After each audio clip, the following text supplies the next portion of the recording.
ಎಲ್ಲರಿಗೂ ಕೂಡ ನಿಮ್ಮದೇ ಆಗಿರತಕ್ಕಂಥ ಯೂಟ್ಯೂಬ್ ಚಾನಲ್ ಸ್ಟಡಿ ವಿತ್ ಪರಶುರಾಮ್ಗೆ ಸ್ವಾಗತವನ್ನು ಕೋರ್ತೀನಿ. ಸ್ನೇಹಿತರೆ, ನಾವು ಈ ದಿನ ಫಸ್ಟ್ PUCಯಲ್ಲಿ ಬಿಸ್ನೆಸ್ ಸ್ಟಡಿಯಲ್ಲಿ ವ್ಯವಹಾರ ಅಧ್ಯಯನದಲ್ಲಿ ಪ್ರಥಮ ಕಿರು ಪರೀಕ್ಷೆ ಫಸ್ಟ್ ಟೆಸ್ಟ್ ಕ್ವಶನ್ ಪೇಪರನ್ನು ಹಿಂದೆ ಆಗಿರ್ತಕ್ಕಂಥ ವರ್ಷದಲ್ಲಿ ಮಾಡೆಲ್ ಆಗಿ ನಿಮಗೆ ಹಾಕ್ತಾ ಇದ್ದೀವಿ. ಆಲ್ರೆಡಿ ನಾವು ಇದೇ ಥರದ ಒಂದು ಕ್ವಶನ್ ಪೇಪರ್ಸ್ಗಳನ್ನು ನಿಮಗೆ Kannada, English, Hindi, sociology, political science, ಹಿಸ್ಟ್ರಿಯಲ್ಲಿ ಹಾಕಿದ್ದೀವಿ. ಸೆಕೆಂಡ್ PUCಯಲ್ಲಿನೂ ಕೂಡ ಹಾಕಿದ್ದೀವಿ.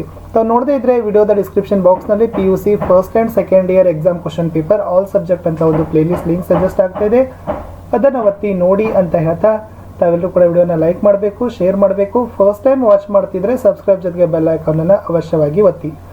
ಇನ್ನು ನಿಮಗೆ ಯಾವ ವಿಷಯದ ವಿಡಿಯೋಗಳು ಬೇಕು ಅನ್ನೋದನ್ನು ತಾವು ಕಮೆಂಟಲ್ಲಿ ತಿಳಿಸಿದರೆ ಆ ವಿಷಯದ ಪ್ರಶ್ನೆ ಪತ್ರಿಕೆಗಳನ್ನು ಅಪ್ಲೋಡ್ ಮಾಡ್ತೀವಿ. ಪ್ರಶ್ನೆ ಪತ್ರಿಕೆ ನೋಡೋಣ. ವಿಭಾಗ 1ರಲ್ಲಿ 1 ಅಂಕದ ಪ್ರಶ್ನೆಗಳಿದ್ದಾವೆ.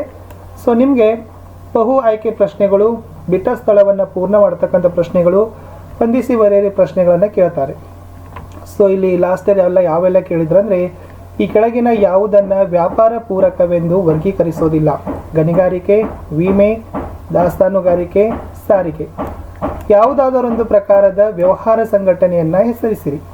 ಪ್ರಶ್ನೆ 3, ಭಾರತದಲ್ಲಿ ಯಾವ ಕಾಯ್ದೆಯು ಪಾಲುಗಾರಿಕೆ ವ್ಯವಹಾರವನ್ನು ನಿಯಂತ್ರಿಸುತ್ತದೆ? ಪ್ರಶ್ನೆ 4, ಕರ್ತನೆಂದರೆ ಯಾರು? ಪ್ರಶ್ನೆ 5, BIFR ಅನ್ನು ವಿಸ್ತರಿಸಿ ಬರೆಯಿರಿ. ಪ್ರಶ್ನೆ 6, ಸಾರ್ವಜನಿಕ ವಲಯದ ಉದ್ದಿಮೆಗಳ ಒಡೆತನ ಹೊಂದಿರುವವರು? ಹಿಂದೂ ಅವಿಭಕ್ತ ಕುಟುಂಬ, ಸರ್ಕಾರ, ವಿದೇಶಿ ಕಂಪನಿಗಳು, ಖಾಸಗಿ ಉದ್ದಿಮೆಗಳು. ಇನ್ನು 2 ಅಂಕದ ಪ್ರಶ್ನೆಗಳಿರ್ತವೆ. ಇವುಗಳನ್ನು 2 ವಾಕ್ಯಗಳನ್ನು ಮೀರದಂತೆ ಉತ್ತರಗಳನ್ನು ಬರೀಬೇಕು. ಎಸ್, ಇಲ್ಲಿ ಮೋಸ್ಟ್ ಇಂಪಾರ್ಟೆಂಟ್ ಆಗಿ ನಿಮಗೆ ಕೇಳ್ತಕ್ಕಂಥ ಪ್ರಶ್ನೆ ಅಂದರೆ ಕೈಗಾರಿಕೆ ಅಂದರೆ ಏನು? ವ್ಯವಹಾರದ ನಷ್ಟ ಭಯ ಅಂದರೆ ಏನು? ಏಕ ವ್ಯಕ್ತಿ ಸಂಸ್ಥೆ ಎಂದರೇನು? ಸಕ್ರಿಯ ಪಾಲುದಾರನೆಂದರೆ ಯಾರು? ಸಹಕಾರಿ ಸಂಘಗಳ ಯಾವುದಾದರೂ 2 ಲಕ್ಷಣಗಳನ್ನು ಬರೆಯಿರಿ.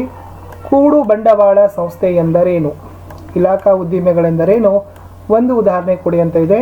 ಲಾಸ್ಟ್ ಇಯರ್ ಕೇಳಿರ್ತಕ್ಕಂಥ ಪ್ರಶ್ನೆಗಳಿದ್ದಾವೆ. ಕ್ವಶನ್ಸ್ ರಿಪೀಟ್ ಆಗ್ತಕ್ಕಂಥ ಚಾನ್ಸಸ್ ಇದ್ದಾವೆ. ಚೆನ್ನಾಗಿ ಓದ್ಕೊಂಡು ಹೋಗಿ. ಸೊ ಇಲ್ಲಿಂದ ಪ್ರಶ್ನೆಗಳು ನಿಮಗೆ ಬರಬಹುದು.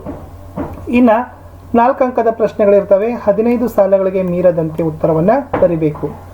ವ್ಯವಹಾರದ 4 ಲಕ್ಷಣಗಳನ್ನು ವಿವರಿಸಿರಿ. ಏಕ ವ್ಯಕ್ತಿ ಸಂಸ್ಥೆಯ ಯಾವುದಾದರೂ 4 ಅನುಕೂಲಗಳನ್ನು ವಿವರಿಸಿರಿ. ಪಾಲುದಾರಿಕೆಯ ವಿಧಗಳನ್ನು ವಿವರಿಸಿ.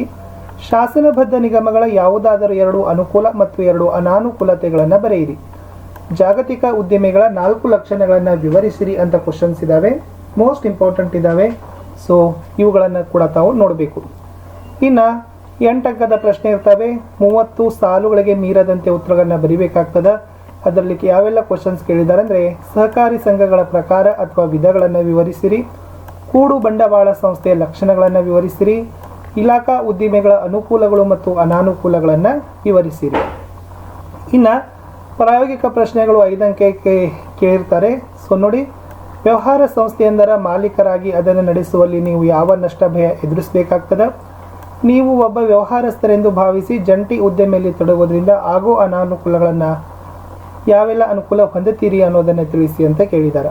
ಇಷ್ಟು ವ್ಯವಹಾರ ಅಧ್ಯಯನದಲ್ಲಿ ಕಳೆದ ವರ್ಷ ಆಗಿರ್ತಕ್ಕಂಥ ಒಂದು ಫಸ್ಟ್ ಟೆಸ್ಟ್ನ ಬಿಸ್ನೆಸ್ ಸ್ಟಡಿ ಕ್ವಶನ್ ಪೇಪರನ್ನು ನಾವು ಹಾಕ್ತಾ ಇದ್ದೀವಿ. ಸೊ ಇಷ್ಟಿತ್ತು ಈ ವಿಡಿಯೋ. ಇನ್ನು ಹಿಂದಿನ ವಿಡಿಯೋಗಳನ್ನು ತಪ್ಪದೆ ತಾವು ನೋಡಬೇಕು. ಮತ್ತು ಯಾವ ವಿಷಯದ ವಿಡಿಯೋಗಳು ತಮಗೆ ಬೇಕು ಅನ್ನೋದನ್ನು ತಾವು ಕಮೆಂಟಲ್ಲಿ ಹಾಕಿದರೆ ಖಂಡಿತವಾಗಿ ಆ ವಿಡಿಯೋಗಳನ್ನು ಲೈನಪ್ಪನ್ನು ಮಾಡ್ತೀವಿ. ಸೊ ಮತ್ತೆ ಸಿಗ್ತೀನಿ ಸ್ನೇಹಿತರೆ ಮುಂದಿನ ಒಂದು ವಿಡಿಯೋದಲ್ಲಿ. ತಾವೆಲ್ಲರೂ ಕೂಡ ವಿಡಿಯೋಗಳನ್ನು ಲೈಕ್ ಮಾಡಬೇಕು, ಶೇರ್ ಮಾಡಬೇಕು. ಯಾವ ವಿಷಯದ ಪ್ರಶ್ನೆ ಪತ್ರಿಕೆ ಬೇಕು ಅನ್ನೋದನ್ನು ಕಮೆಂಟನ್ನು ಮಾಡೋಕ್ಕನ್ನ ಮರಿಬೇಡಿ. ಬಾಯ್.